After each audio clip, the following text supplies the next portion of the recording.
Greetings, Dragon Ball fans, and welcome to part 2 of What If Grandpa Gohan Got Through to Goku, where we follow the adventures of little Kakarot in his pursuit of greatness, to prove to his parents that he is worthy of the title of Saiyan Warrior. In the last part, Master Gohan found and took the rambunctious boy under his wing.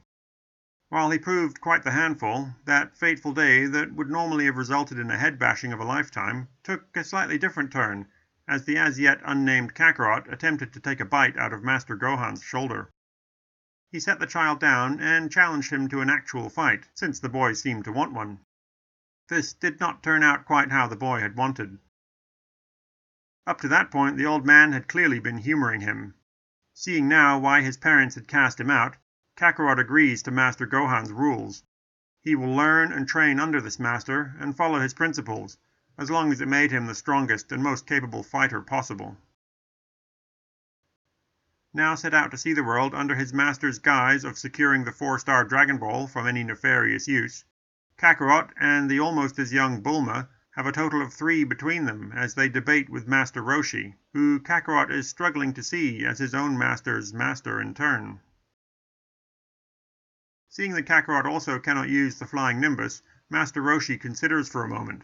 But when he summons the baby Gamara, Kakarot's only interest is in what the thing tastes like. Well, this is getting awkward. Just what can he give them in return for helping out Turtle? Bulma is of course pretty quick to spot the ball dangling from his neck. And she didn't even have the radar with her. What luck!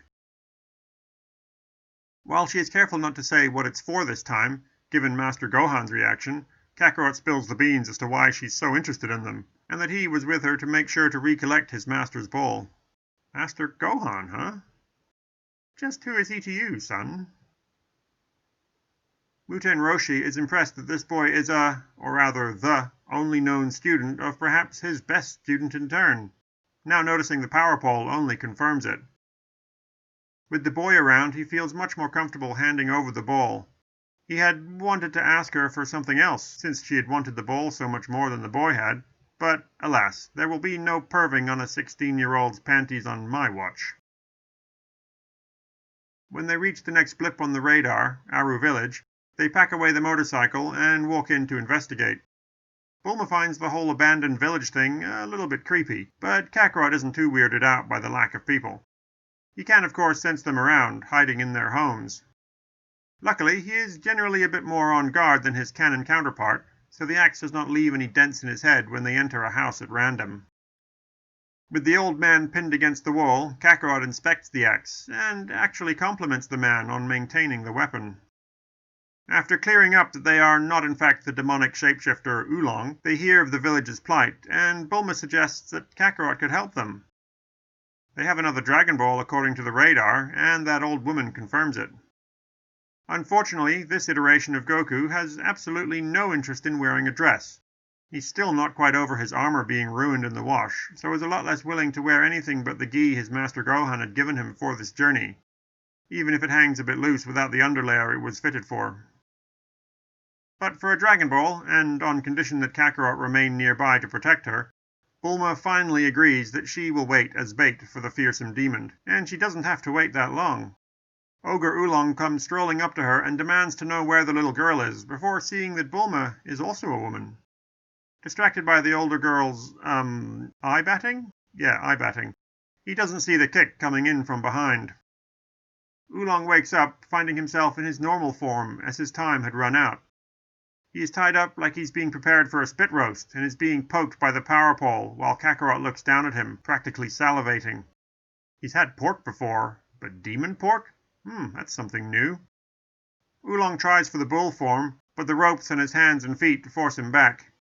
When he tries for the bat to slip out and fly away, the power pole comes swinging in, knocking him out once again. He wakes again in normal form to see Kakarot debating with Bulma how best to prepare food that can change from pork to beef to... no, sorry, bat is a bit too topical for May 2020 when I'm writing this. Once again, however, Bulma ruins the Saiyan's dinner ideas, no matter how well it's cooked. You can't just go around eating everything, Kakarot, she says, shaking her head in dismay. Why not? He asks, still appraising his possible meal. Because they have thoughts and feelings and, she says, exasperated, You just can't, okay? Now it's Kakarot's turn to shake his head.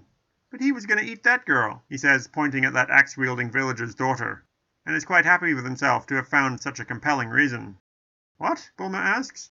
Gesturing again at the old man and his daughter, he says, They said he wanted to marinate her. Bulma can't help but giggle. Oh, silly. Marry, she laughs. He wanted to marry her. What's marry? Kakarot asks, still not convinced. That's what Master Gohan does with the meat I bring home, isn't it? When he learns what marrying is, he is even more confused. Why would anyone want to do that with someone who can't even challenge them? What could they possibly keep trading with each other year in and year out like that? Oh well, these humans, and apparently pigs too, are a funny bunch. Fine then, Kakarot says, resigned to his lack of demon pork. We've beaten this not-so-demonic pig. Can we have the Dragonball, and maybe something to eat that's a bit less chatty and whiny about it? After they free the rather comfortable daughters from Oolong's lair, they head off towards the next dot on the radar. Bulma, of course, says that they should take the shapeshifter with them, and Kakarot agrees. He'll get to eat that demon pig yet. Just you wait. The demon pig's attempt to escape when hearing that they are heading for Frypan Mountain is thwarted in the traditional manner. But now Kakarot can't decide which he wants more for dinner. Demon pork, demon beef, or demon fish. And oh, great, they've lost all their capsules, save the now fuelless boat, thanks to Oolong's shenanigans. Their eventual encounter with Yamcha goes about as well as in canon. While this Kakarot is a bit more capable, having spent many more years under his Master Gohan's instruction, he has been entertaining himself by imagining all the ways he can prepare pork and beef and fish, that he has by now got himself really worked up with hunger. Yamcha still challenges him, but he's just not interested. He's so hungry, and that demon fish bull pig looks so delicious that he still gets knocked through some stone pillars by Yamcha's wolf fang fist. Then Bulma wakes up, and of course Yamcha freaks out. What a weirdo, it's just a girl. What's the big deal? Oh god, he's so hungry. Yamcha still follows them and overhears Kakarot and Oolong talking about the Dragon Balls over what little food Oolong kept in his bus's fridge. When he attacks the next day, he gets way more than he bargained for. A moderately well-fed Kakarot is more than able to knock him back, maybe losing an extra tooth. When they reach Frypan Mountain, they are stuck staring at the burning hill. With no flying Nimbus, they have no way to easily see what's up there. But Kakarot thinks for a moment and then tries kicking off the ground with a gust of wind. After a few failed attempts to jump high enough to see over the flames using the floating foot technique he'd only recently started learning from Master Gohan, he instead resorts to extending the power pole well beyond its normal range. The axe-wielding Ox King cannot help but see the thin red pole and the boy atop it, so comes to investigate. Unlike Yamcha before him, he has not only heard of the thing and its owner, the legendary Master Gohan, but has also met the man, that famed student of the Ox King's own master, Muten Roshi. When the Ox King asks for help with the fire, Kakarot attempts to use the floating feet kicks and projected palm punches that he'd been angrily practicing when he'd found Turtle, but unfortunately the gusts of wind do nothing more than fan the flames. They will need something with a bit more oomph, won't they? The Ox King mentions that his old master Roshi might be able to help. Oh, and could you please pick up his daughter on the way? Unfortunately, this whole trip will take a bit longer since there is no flying Nimbus to hand, and Bulma only has the one car for transport, courtesy of Yamcha. Kakarot had of course asked about driving it, since learning something new is always worthwhile, according to his master, but alas, he remains far too short to reach the pedals. His recent failed attempt at high jumping with the floating foot technique has given him another idea though, and much to everyone's astonishment, he bounds away on gusts of wind, using the power pole occasionally as a vault. You'd be forgiven for thinking you were stuck in a wire-fu-style Chinese cinema experience, the way he kicks, skips and vaults over the ground and occasional treetop. While he may be enjoying the experience thoroughly, when he collects her, the little Chi-Chi is less than enthusiastic about all the bounding around on his back. They eventually reach the beach and are stuck for options for a while. It's a shame they'd left that boat at the river, but it was out of fuel anyway, wasn't it? Also, the floating foot technique may be cool and all, but even that needs solid ground to launch from. Besides, he's pretty tired from all that air kicking, so needs a rest. They settle down to do just that until Chi-Chi suggests making a raft. There are plenty of trees around, and they can probably make some rope out of the fronds.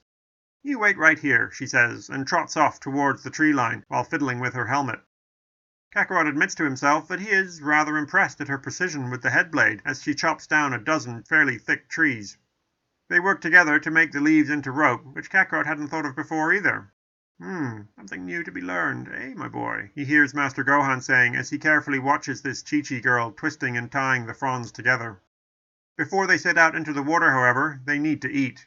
Kakarot, for one, is starving. All those floating kicks had taken more out of him than he had realized. How much more becomes apparent when he finds that he is struggling with even a medium-sized dinosaur that he had chosen for their dinner. He is again impressed by this girl when her helmet laser expertly decapitates the beast. They camp that night on the beach, and little Chi-Chi asks him about himself, his tail, and his Master Gohan. Her dad had raved about the guy. He was something else, a true master, second only to the great and wise Muten Roshi. They make good progress the next day, with Kakarot doing much more gentle kicks into the water behind them, and arrive at the great Muten Roshi's island, as directed by the dolphin. Seeing his chance to perv on that Bulma girl again, Roshi agrees to go with them to help out his old student. Why he wouldn't just do it out of kindness is something that Kakarot, for one, does not question. There is, after all, always a trade to be made. Roshi summons the baby Gamara again, since apparently the magic carpet from the English translation is still at the cleaners, and they make their way back to Frypan Mountain on the back of the fire-footed, spinning, snapping turtle of nausea. Chi-Chi and Roshi, at least, are dizzy and, as mentioned, nauseated, but Kakarot is fine. He'd actually found it kind of fun, given his Saiyan sense of balance returned to him much faster than the other two passengers. Bulma is certainly not pleased to hear that she'd, or rather her chest, had been volunteered as tribute of a sort, but, well, she really does want the Dragon Balls, doesn't she? Besides, Oolong could do it in her place, right?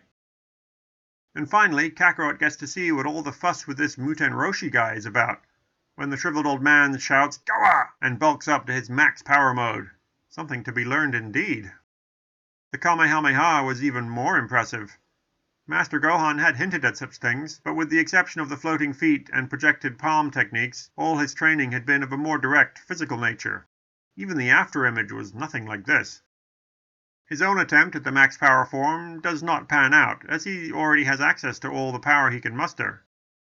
Out of sheer curiosity, his attempt at the Kamehameha was pretty devastating.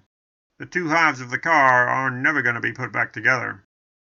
Roshi's momentary surprise is tempered as he remembers that this is Gohan's pupil after all. He certainly has potential, doesn't he? Perhaps Kakarot and Master Gohan could pop by to visit sometime, provided they bring a boat or something. That Gamara is not the nicest way to travel. With the fire out and the castle kind of obliterated, they eventually find their 6th Dragon Ball, and Bulma makes plans to head for the 7th and final ball. Muten Roshi still demands his reward, though, and Oolong is convinced, or, well, maybe threatened by Bulma to help. Would he rather be dinner? No? Well, on you go then.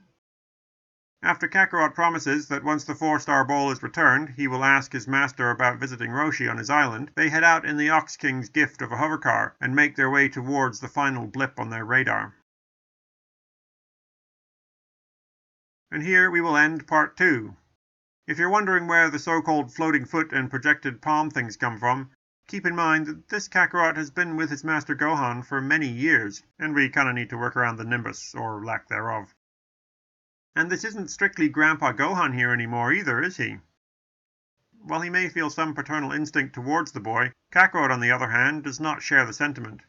He is there to learn, to grow stronger, and become a better, no, not better, the best fighter possible. So what will they find at the hands of the Carrot Master? Which carrot do you think will emerge victorious? Find out next time on Dragon Ball. What if Gohan got through?